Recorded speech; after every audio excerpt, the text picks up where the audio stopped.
For me, there is so much more to an American steakhouse restaurant than just the steaks.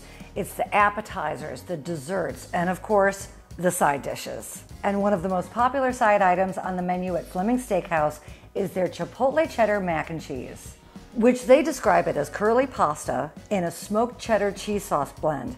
It's then finished with Chipotle seasoned panko breadcrumbs and finished in the oven. And the recipe that I'll be showing you in this video was actually published by the corporate executive chef from Fleming's himself, Russell Skull. So this is the real deal, and we're gonna get started right now. The first thing that you wanna do is to bring 5 quarts of salted water to a boil to par cook your pasta. Once the water comes to a rolling boil, add a 1-pound box of Celentini or corkscrew pasta. And cook the pasta in the salted water for 3 minutes less than the instruction box for al dente. According to Barilla, that's 11 minutes, so I'm going to cook mine for 8 minutes. While the pasta is boiling, we're going to get the ingredients ready for the smoked cheddar cheese sauce. Using a box grater, start by shredding 12 ounces of Australian Old Crock smoked cheddar cheese. And this brand of smoked cheddar was very easy to find. In fact, I was able to find it on my Walmart.com order. Next, you want to grate 4 ounces of an extra sharp yellow cheddar. Now, using the same box grater that you used for the cheese, grate 3/4 of a cup of yellow onion. Once the pasta has cooked for 8 minutes, drain the pasta and rinse it under cold water to stop the cooking process. And then just leave this in the sink to drain. To make the smoked cheddar cheese sauce, in a very large stock pot and on a medium-high heat, melt 1 stick of unsalted butter. Add the 3/4 of a cup of your shredded onion. Continue to stir the onions in the butter until the onions become very softened and fragrant, but do not allow the onions to brown. Next, you want to quickly whisk in 3 tablespoons of flour to make what's called a roux. Once the flour and the butter begins to thicken, add in 2 cups of heavy whipping cream and 2½ cups of half and half. Add in 2 teaspoons of kosher salt, 1 teaspoon of ground white pepper. While whisking constantly, allow this cream mixture to come to a slow simmer while the flour thickens the cream sauce. Once you see the cream mixture begin to thicken, whisk in your smoked cheddar and your sharp cheddar. And then whisk until all of the cheese is melted and the sauce is very creamy. Now add in your cooked and drained pasta.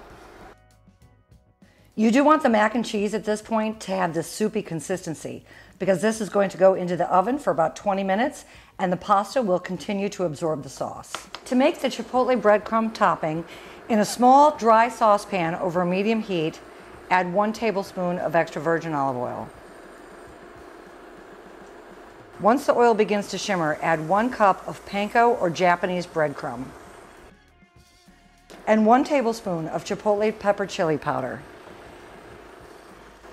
On a medium heat, stir the Chipotle powder and the panko breadcrumb until the breadcrumbs become nice and toasty, but do not allow them to burn. Once the breadcrumbs become very fragrant, remove them from the heat and set aside to cool. Now transfer the mac and cheese to an ungreased 9 by 12 inch baking dish. Top it with the Chipotle seasoned breadcrumb, and then bake it at 350 degrees for about 15 to 20 minutes until the top becomes nice and brown and the edges become bubbly.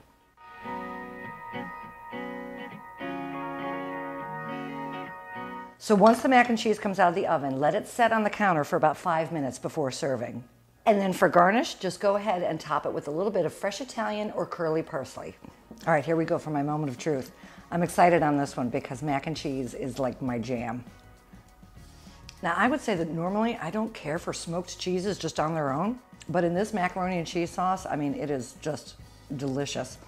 And the Chipotle breadcrumbs just complement the smoky cheese perfectly. This is it. Yeah, awesome.